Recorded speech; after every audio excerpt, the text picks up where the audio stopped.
Hello educators! Are you ready to learn how to get organized with your felt stories?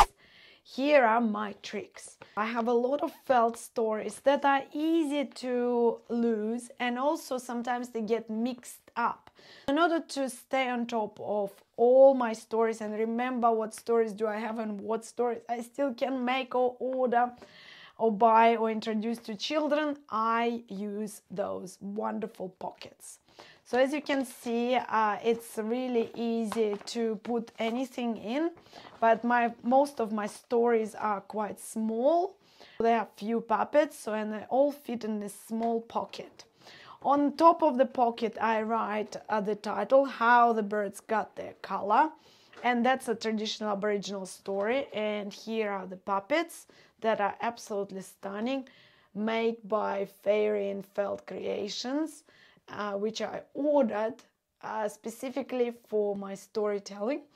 These puppets are fantastic, so I don't want to lose them, of course. So that's why once I finish telling the story, I put them back in the pocket. And also, in order to remember the story or review it before I start telling it, I have printed stories like this that I fold. This one is a beautiful story about birds, promote Aboriginal and Torres Strait Islander perspectives, and put it in the pocket and then file it away. This way I always keep those stories organized.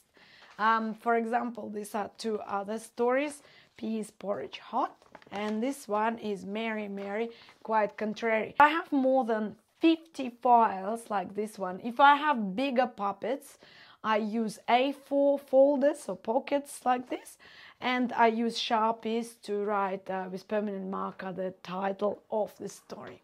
This is my trick. This is my storyboard, felt board that I made myself.